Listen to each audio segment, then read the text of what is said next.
എല്ലാ വിദ്യാർത്ഥികൾക്കും പുതിയൊരു വീഡിയോയിലേക്ക് സ്വാഗതം. ഈ വർഷത്തെ കീം അതുപോലെ നീറ്റ്, നാറ്റ എക്സാമിനേഷൻ എന്നിവയുടെ അപേക്ഷകൾ ഫെബ്രുവരി അവസാനത്തോടെയോ അല്ലെങ്കിൽ ഈ ഒരു ഫെബ്രുവരി മാസത്തോടെ വരുന്നതാണ്. അപ്പോൾ വിദ്യാർത്ഥികൾ പ്ലസ് ടുവിന് ശേഷം ഈ ഒരു കോഴ്സുകളാണ് പഠിക്കാൻ ആഗ്രഹിക്കുന്നതെങ്കിൽ അതായത് ഈ എക്സാമുകൾ ചില എക്സാമുകൾ വിദ്യാർത്ഥികൾ അറ്റൻഡ് ചെയ്യേണ്ടതായിട്ടുണ്ട്.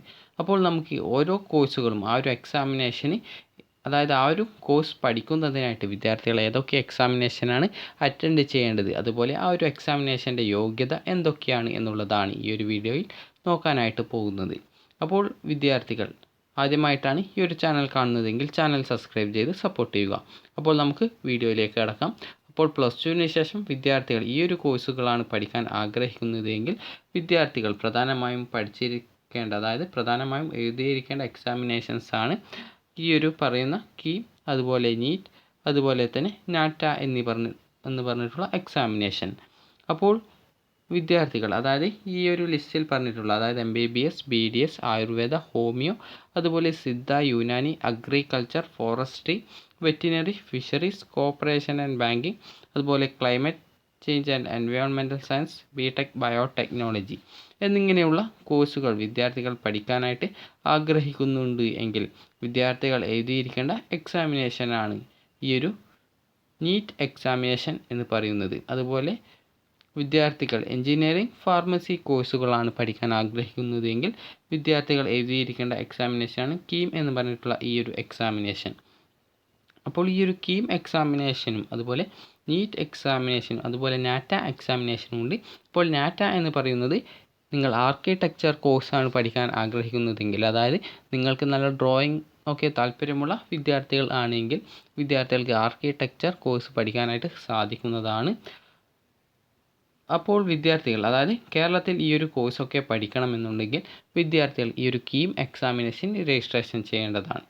അപ്പോൾ വിദ്യാർത്ഥികൾക്ക് അതായത് നേരത്തെ പറഞ്ഞിട്ടുള്ള അതായത് ഈ ഒരു ലിസ്റ്റിലുള്ള കോഴ്സിൽ നിങ്ങൾ ഏതെങ്കിലും ഒരു കോഴ്സാണ് പഠിക്കാൻ ആഗ്രഹിക്കുന്നതെങ്കിൽ ആ ഒരു കോഴ്സിലേക്ക് അഡ്മിഷനായിട്ട് വിദ്യാർത്ഥികൾ എഴുതിയിരിക്കേണ്ട എക്സാമിനേഷനാണ് നീറ്റ് എക്സാമിനേഷൻ. അതുപോലെ കേരളത്തിൽ അഡ്മിഷൻ ആഗ്രഹിക്കുന്ന വിദ്യാർത്ഥികൾ ആണ് നിങ്ങളെങ്കിൽ പ്രധാനമായും വിദ്യാർത്ഥികൾ അതായത് രജിസ്ട്രേഷൻ ചെയ്യേണ്ട എക്സാമിനേഷനാണ് കീം എക്സാമിനേഷൻ എന്ന് പറയുന്നത്. അപ്പോൾ ഇനി നമുക്ക് ഈ ഒരു നീറ്റ് എക്സാമിനേഷൻ്റെ യോഗ്യത എന്താണ് എന്നുള്ളത് നമുക്ക് നോക്കാം. അപ്പോൾ നമ്മൾ നോക്കുന്നത് നീറ്റ് എക്സാമിനേഷൻ്റെ യോഗ്യത എന്താണ് എന്നുള്ളതാണ്. അപ്പോൾ നീറ്റ് എക്സാമിനേഷൻ്റെ യോഗ്യത എന്ന് പറയുന്നത് പ്ലസ് ടുവിന് വിദ്യാർത്ഥി ഫിസിക്സ്, കെമിസ്ട്രി,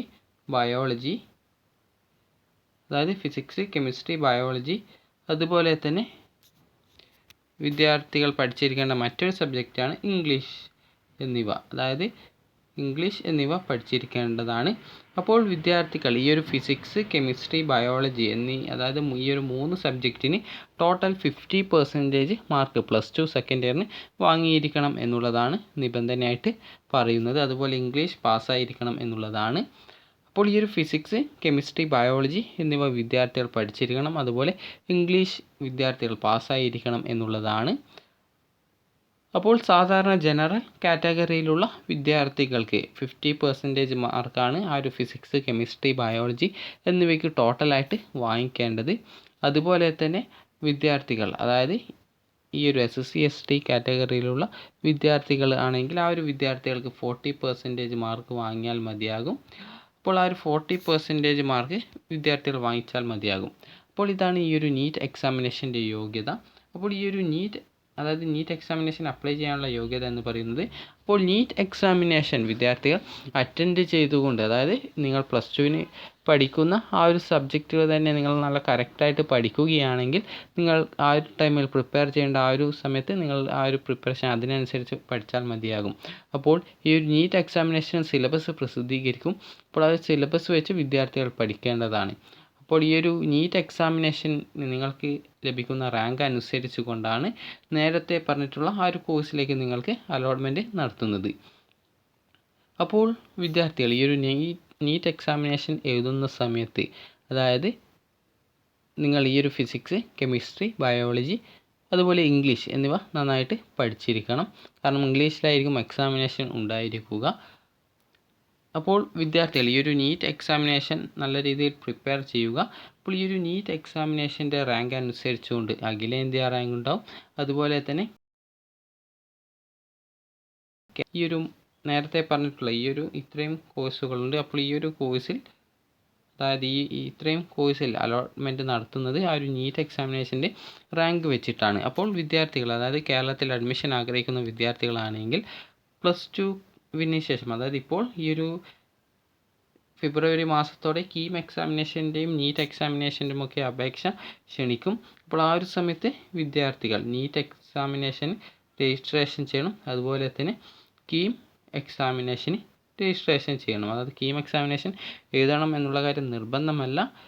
നീറ്റ് എക്സാമിനേഷൻ്റെ ആ ഒരു മാർക്ക് അതായത് ആ ഒരു റാങ്ക് വെച്ചിട്ടാണ് ഈ ഒരു കേരളത്തിൽ അഡ്മിഷൻ നടത്തുന്നത്. കീം എക്സാമിനേഷൻ രജിസ്ട്രേഷൻ ചെയ്യണം എന്ന് മാത്രമാണ് ഉള്ളത്. അതായത് ആ ഒരു കീം എക്സാമിനേഷൻ രജിസ്ട്രേഷൻ ചെയ്യണം എന്നുള്ളതാണ് നിർബന്ധമായിട്ടുള്ളത് കേരളത്തിൽ അഡ്മിഷൻ ആഗ്രഹിക്കുകയാണെങ്കിൽ.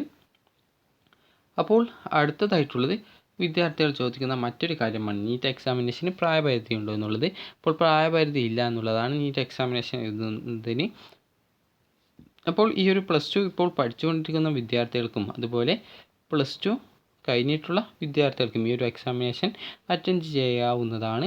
അപ്പോൾ ഫിസിക്സ്, കെമിസ്ട്രി, ബയോളജി അല്ലെങ്കിൽ ബയോടെക്നോളജി എന്നിവ പഠിച്ചിരിക്കണം എന്നുള്ളതാണ്.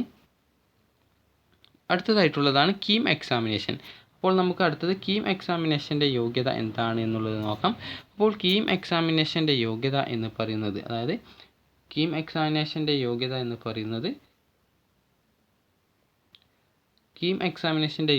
പറയുന്നത് +2 ഫിസിക്സ്, കെമിസ്ട്രി അതുപോലെ മാത്തമാറ്റിക്സ് എന്നിവ പഠിച്ചിരിക്കണം എന്നുള്ളതാണ്.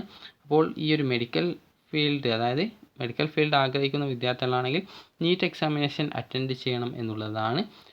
അപ്പോൾ ഇത്രയുമാണ് ഇതിനുള്ള യോഗ്യത. അതായത് ഫിസിക്സ്, കെമിസ്ട്രി എന്നിവയിൽ +2 അതായത് +2 സെക്കൻഡ് ഇയറിന് 50% മാർക്ക് വാങ്ങിയിരിക്കണം. അതുപോലെ മാത്തമാറ്റിക്സിന് സെപ്പറേറ്റ് 50% മാർക്ക് വാങ്ങിയിരിക്കണം. ഇക്കാര്യമാണ് അതായത് ഈ ഒരു കീം എക്സാമിനേഷൻ എഴുതുന്നതിനുള്ള യോഗ്യത എന്ന് പറയുന്നത്. ഫിസിക്സ്, കെമിസ്ട്രി എന്നിവയിൽ +2 അതായത് സെക്കൻഡ് ഇയറിൽ 50% മാർക്ക് വാങ്ങിക്കണം. അതുപോലെ മാത്തമാറ്റിക്സിന് 50% മാർക്ക് വാങ്ങിച്ചിരിക്കണം എന്നിവയാണ് ഈ ഒരു എക്സാമിനേഷനുള്ള യോഗ്യത. അപ്പോൾ +2 പഠിച്ചുകൊണ്ടിരിക്കുന്ന വിദ്യാർത്ഥികൾക്കും കീം 2023 എക്സാമിനേഷന് രജിസ്ട്രേഷൻ ചെയ്യാവുന്നതാണ്. അപ്പോൾ ഈ ഒരു കീം എക്സാമിനേഷന് രജിസ്ട്രേഷൻ ചെയ്യുമ്പോൾ വിദ്യാർത്ഥികൾ അതായത് നോൺ ക്രിമിലിയർ സർട്ടിഫിക്കറ്റ് അതായത് നിങ്ങൾ OBC കാറ്റഗറിയിലുള്ള വിദ്യാർത്ഥികൾ ആണെങ്കിൽ നോൺ ക്രിമിലിയർ സർട്ടിഫിക്കറ്റാണ് അതായത് അപേക്ഷ നൽകുന്ന സമയത്ത് നൽകേണ്ടത്. അതുപോലെ തന്നെ മറ്റുള്ള വിദ്യാർത്ഥികളാണെങ്കിൽ അതായത് SSC ST പോലുള്ള വിദ്യാർത്ഥികൾക്കാണെങ്കിൽ കമ്മ്യൂണിറ്റി സർട്ടിഫിക്കറ്റ് അപ്ലോഡ് ചെയ്താൽ മതിയാകും ആ ഒരു സമയത്ത്. അപ്പോൾ ആ ഒരു ഘട്ടത്തിൽ വിദ്യാർത്ഥികൾക്ക് അതായത് ഈ ഒരു അപേക്ഷ വരുന്നത് ഏകദേശം ഫെബ്രുവരി മാസം അവസാനത്തോടെ വരുന്നതാണ്. അപ്പോൾ +2 സെക്കൻഡ് ഇയറിൻ്റെ മാർക്കാണ് പരിഗണിക്കുക. അപ്പോൾ പല വിദ്യാർത്ഥികൾക്കുമുള്ള സംശയമാണ് ഈ ഒരു കീമിന് രജിസ്ട്രേഷൻ ചെയ്ത് കഴിഞ്ഞാൽ വിദ്യാർത്ഥികൾ അഥവാ +2 ഫെയിലായി കഴിഞ്ഞാൽ ഈ ഒരു എക്സാമിനേഷൻ എഴുതാൻ സാധിക്കുമെന്നുള്ളത്. എക്സാമിനേഷൻ എഴുതാനായിട്ട് സാധിക്കും. അതേസമയം വിദ്യാർത്ഥികൾ ആ ഒരു എഞ്ചിനീയറിംഗ് റാങ്ക് ലിസ്റ്റിന് ആയിട്ട് നിങ്ങളുടെ +2വിൻ്റെ ഫിസിക്സ്, കെമിസ്ട്രി, മാത്തമാറ്റിക്സിൻ്റെ മാർക്ക് നിങ്ങൾ അപ്ലോഡ് ചെയ്യേണ്ടതായിട്ട് വരും. അപ്പോൾ ആ ഒരു സമയത്തേക്ക് നിങ്ങൾക്ക് +1 അതായത് +2 ഇമ്പ്രൂവ്മെൻറ്റ് അല്ലെങ്കിൽ സേ പരീക്ഷ എഴുതിയിട്ട് ആ ഒരു വിഷയം പാസ്സാകാൻ സാധിക്കുകയാണെങ്കിൽ പിന്നീട് പ്രോബ്ലം ഒന്നുമില്ല. അപ്പോൾ അങ്ങനെ എഴുതിയിട്ട് ആ ഒരു സമയത്ത് മാർക്ക് അപ്ലോഡ് ചെയ്യാനായിട്ട് വിദ്യാർത്ഥികൾക്ക് അവസരം ലഭിക്കുന്നതാണ്. അപ്പോൾ ഈ ഒരു കീം എക്സാമിനേഷൻ എഴുതാനുള്ള യോഗ്യത വിദ്യാർത്ഥികൾക്ക് മനസ്സിലായിട്ടുണ്ടാകും. ഇനി അടുത്തതായിട്ടുള്ളതാണ് വിദ്യാർത്ഥികൾ ചോദിക്കുന്ന കാര്യമാണ് ആർക്കിടെക്ചർ കോഴ്സിൻ്റേത്. അപ്പോൾ വിദ്യാർത്ഥികൾക്ക് കാണാൻ സാധിക്കും ആർക്കിടെക്ചർ എന്ന് പറഞ്ഞിട്ടുള്ള കോഴ്സ്. അതായത് ആർക്കിടെക്ചർ ആഗ്രഹിക്കുന്ന വിദ്യാർത്ഥികൾ ആണെങ്കിൽ വിദ്യാർത്ഥികൾ പ്രധാനമായും എഴുതേണ്ട എക്സാമിനേഷനാണ് നാറ്റ എക്സാമിനേഷൻ എന്ന് പറയുന്നത്. അതായത് നാറ്റ എക്സാമിനേഷൻ എന്ന് പറയുന്നത് നാഷണൽ ആപ്റ്റിറ്റ്യൂഡ് ടെസ്റ്റാണ്. അപ്പോൾ വിദ്യാർത്ഥികൾ അതായത് ഈ ഒരു എക്സാമിനേഷൻ നാറ്റ എക്സാമിനേഷൻ എഴുതുക. അപ്പോൾ നാറ്റ എക്സാമിനേഷൻ്റെ എലിജിബിലിറ്റിയും +2 ആണ്. അതായത് ഫിസിക്സ്, കെമിസ്ട്രി അതുപോലെ മാത്തമാറ്റിക്സ് എന്നിവ പഠിച്ചിരിക്കണം എന്നുള്ളതാണ് ഈ ഒരു നാറ്റ എക്സാമിനേഷൻ്റെ എലിജിബിലിറ്റി എന്ന് പറയുന്നത്. അപ്പോൾ അതിന് ടോട്ടൽ 50 മാർക്ക് അതായത് 50% മാർക്കാണ് വാങ്ങിക്കേണ്ടത് നാറ്റ എക്സാമിനേഷന്. വിദ്യാർത്ഥികൾക്ക്, അതായത് അടുത്തതായിട്ടുള്ളത് എഞ്ചിനീയറിംഗ് ഫാർമസി കോഴ്സാണ് ആഗ്രഹിക്കുന്നത് എങ്കിൽ, അതായത് വിദ്യാർത്ഥികൾ എഞ്ചിനീയറിംഗ് ആണ്, അതായത് നിങ്ങൾ പ്ലസ് ടുവിന് ശേഷം എഞ്ചിനീയറിംഗ് ആണ് ആഗ്രഹിക്കുന്നത്, അങ്ങനെയെങ്കിൽ വിദ്യാർത്ഥികൾ എഴുതിയിരിക്കേണ്ട എക്സാമിനേഷനാണ് കീം. അതായത് എഞ്ചിനീയറിംഗ് അതുപോലെ ഫാർമസി എന്നീ കോഴ്സുകളാണ് നിങ്ങൾ പഠിക്കാനായിട്ട് ആഗ്രഹിക്കുന്നത് എങ്കിൽ വിദ്യാർത്ഥികൾ എഴുതിയിരിക്കേണ്ട കോഴ്സാണ് കീം, അതായത് എഴുതേണ്ട എക്സാമിനേഷനാണ് കീം 2023 എക്സാമിനേഷൻ. അപ്പോൾ ഇനി ഈ ഒരു എഞ്ചിനീയറിംഗ് ഫാർമസി വിദ്യാർത്ഥികളുടെ ആ ഒരു റാങ്ക് ലിസ്റ്റ് എങ്ങനെയാണ് തയ്യാറാക്കുന്നത്, അതുപോലെ എന്താണ് ഈ ഒരു എക്സാമിനേഷൻ്റെ യോഗ്യത എന്നുള്ളത് നോക്കാം.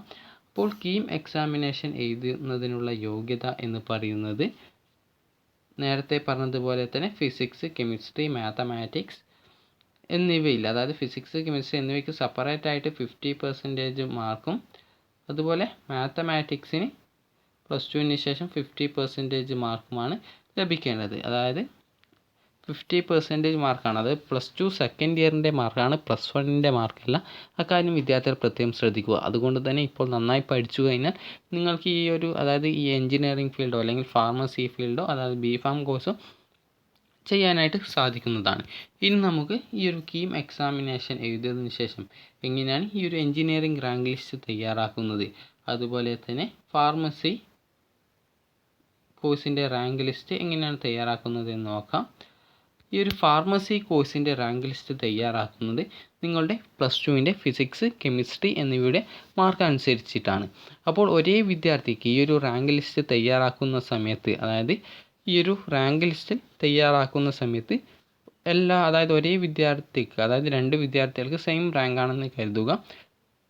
അങ്ങനെയെങ്കിൽ ആ ഒരു റാങ്കിൽ നിന്ന് മുൻഗണനാക്രമത്തിൽ വരുന്നത് കെമിസ്ട്രിയിൽ മാർക്ക് കൂടിയിട്ടുള്ള ഏത് വിദ്യാർത്ഥിക്കാണ് കെമിസ്ട്രിക്ക് മാർക്ക് കൂടിയിട്ടുള്ളത് ആ ഒരു വിദ്യാർത്ഥിയാണ് മുൻഗണനാക്രമത്തിൽ എടുക്കുക.